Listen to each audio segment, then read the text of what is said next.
Prachi TV पर serial देख रही होती है, तभी उसकी सास वहाँ आती है। अरे सीरियल में तो ऐसे मग्न है जैसे आज रात का खाना पड़ोसी आकर बनाएंगे। मुझे पता ही नहीं था आपने अपने बेटे की शादी पड़ोस में भी की हुई है। हैं? मतलब? मतलब इस घर में सारा काम बहू ही करती है, आप तो सिर्फ खर्राटे मारती हैं। अच्छा जी, फिलहाल तो तुम आराम फरमा रही हो, चलो जाओ, ये मेरे टीवी देखने का समय है। इसलिए मुझे भगाया जा रहा है। सॉरी, अब तो बिल्कुल नहीं जाऊंगी। प्राची की इस बात पर दोनों सास बहू के बीच टीवी रिमोट के पीछे बच्चों जैसी छीना झपटी शुरू हो जाती है, जिसके बीच श्लोक भी काम से घर वापस आ जाता है। आज मेरी चूहे बिल्ली की जोड़ी किस बात पर झगड़ रही है? अरे तेरी बीवी मुझे टीवी नहीं देखने दे रही। अरे तुम्हारी मम्मी मुझे खाना बनाने के लिए फोर्स कर रही है। अरे वाह, ऐसे बेतुके रीजन पर तो बच्चे भी झगड़ा नहीं करते। अरे मुझे कुछ मत बोल, सब इसने ही शुरू किया है। हाँ, जैसे आप तो बहुत दूध की धुली है ना। अरे बस, दोनों चुप।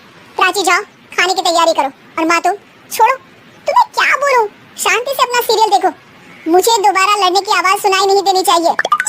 ऐसा बोलकर श्लोक वहाँ से चला जाता है, जिसके पीछे पीछे प्राची भी कुछ न कुछ बड़बड़ाते हुए रसोई में चली जाती है। हाँ, सासू जी को तो कुछ बोलेंगे ही नहीं, बस मुझ पर ही हुक्म चलता है, खाना बनाओ, जैसे मैं इनके घर में खाना बनाने के लिए आई हूँ। इसी तरह शाम बीतती है और रात को श्लोक और प्राची की सास खाना खाकर सोने चले जाते हैं, लेकिन प्राची गुस्से में कुछ खाए बिना काम में ही लगी रहती है। इस घर में किसी को घंटा फिक्र नहीं पड़ता, मैं खाऊं या भूखी रहूं। प्राची कुछ देर के लिए रसोई से बाहर जाती है और जैसे ही वापस आती है तो वहाँ दूध का भरा ग्लास देखकर हैरान रह जाती है। फिक्र पूरी है, बस दिखाना नहीं है। प्राची दूध पीकर सोने चली जाती है और अगली सुबह एक बार फिर सास बहू का कार्टून नेटवर्क स्टार्ट हो जाता है। ये तुमने ही किया है। अरे अजीब जबरदस्ती है, मैं बोल रही हूँ मैंने कुछ नहीं किया। दोनों ने मिलकर पूरे घर को पागल खाना बनाया हुआ है। यहाँ कोई नॉर्मल इंसान तो रह ही नहीं सकता, इसीलिए अब पड़ोसी क्या रिश्तेदार भी घर आने से कतराते हैं। और सुन बेटे, तू भी चंगा, तेरी माँ भी चंगी, तेरी बीवी भी चंगी, रिश्तेदार। हाँ जी, आपको नहीं पता क्या, गंगाधर ही शक्तिमान है, रिश्तेदार ही। हाँ, बस समझ गया। कभी जानवरों जैसे लड़ेंगी तो कभी जुगलबंदी करेंगी। भाई मैं आप दोनों के बीच में नहीं फंसना चाहता।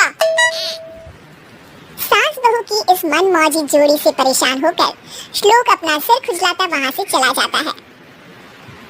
चलो अब मैं भी कीर्तन में जा रही हूँ।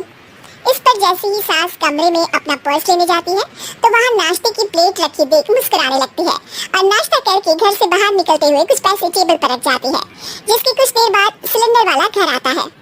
पूरी मैया, मैं सिलेंडर के बारे में तो बिल्कुल भूल ही गई थी। घर खर्च के सारे पैसे भी मम्मी के पास है और श्लोक से बोला तो उल्टा 4 बात सुनाएंगे। प्राची ये सोच ही रही होती है कि अचानक उसका चेहरा चमक उठता है और वो घर में आकर इधर-उधर देखने लगती है। तभी उसकी नजर टेबल पर रखे पैसों पर पड़ती है, जिन्हें वो सिलेंडर वाले को दे देती है। ये सब श्लोक देख लेता है। अच्छा बेटे, इतना बड़ा घोटाला, सबके सामने मैं तेरी दुश्मन और पीठ पीछे तेरी मेरी यारी।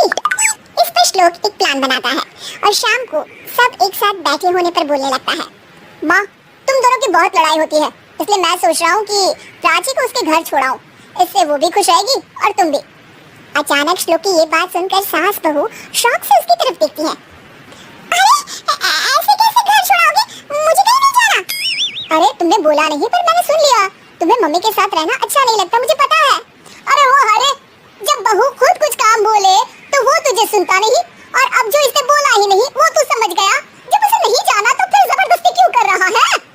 अच्छा, फिर आपको मौसी के घर छोड़ाता हूँ। बस अब आप दोनों एक घर में एक छत के नीचे नहीं रह सकते। मैं इस टॉम एंड जेरी की जोड़ी को और नहीं झेल सकता। हाँ? ऐसे कैसे नहीं रह सकते? तुम्हें इतनी दिक्कत है तो तुम्हारा बोरिया बिस्तर पैक कर देती हूँ, लेकिन मम्मी जी कहीं नहीं जाएंगी। बिल्कुल यही सुनना था मुझे। अगर दोनों में इतना ही प्यार है फिर हर वक्त ये लड़ाई का नाटक क्यों करती हो? देखा मैंने कैसे माँ किचन में दूध रखती है और तुम उनके लिए कमरे में नाश्ता रखती हो, और कैसे वो पहले ही तुम्हारी दिक्कत समझकर घर में पैसे रखकर बाहर जाती है। अरे भाई, इतना ड्रामा तो डेली सोप में भी नहीं होता जितना तुम दोनों ने इस घर में फैलाया हुआ है। तू हमें टॉम एंड जेरी बोलता है ना, तो याद कर वो दोनों भी एक दूसरे को बाहर वालों की बुरी नजर से बचाने के लिए हमेशा सबके सामने लड़ते थे, लेकिन अकेले में दिक्कत के समय मदद भी तो करते थे। बस हमारा रिश्ता भी कुछ ऐसा ही है। और वैसे भी अगर सास बहू में तू मैं